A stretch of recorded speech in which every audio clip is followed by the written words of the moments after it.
Defense and Security. Good evening, Your Excellency. Good evening.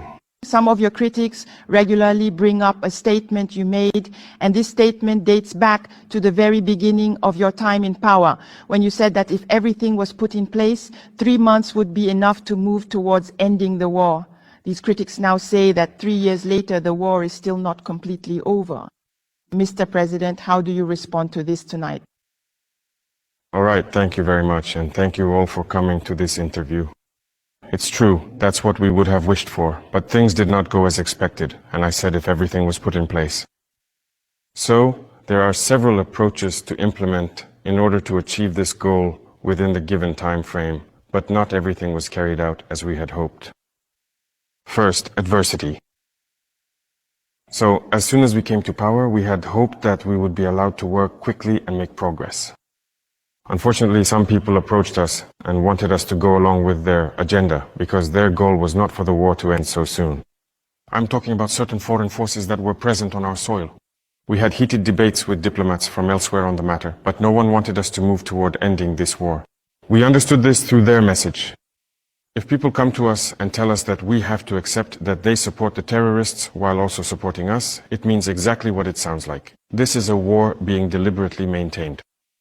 So we quickly understood and got rid of all the forces that were present here, whether they were French forces, American forces, and we realized that the struggle would be tough.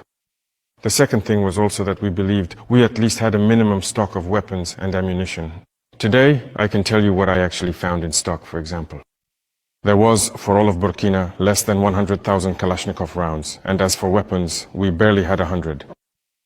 How were we supposed to wage a war? We had to re-equip ourselves, reinforce the army in terms of personnel, weaponry, and everything else.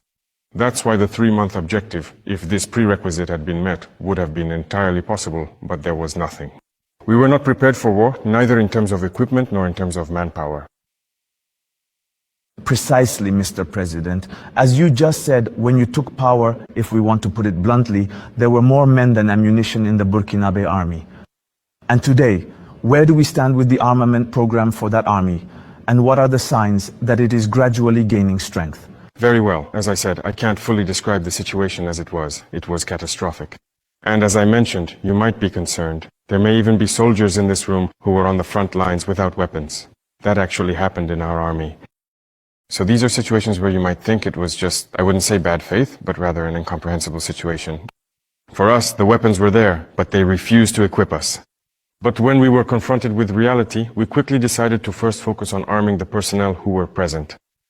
And that's when it became the Banner Korea.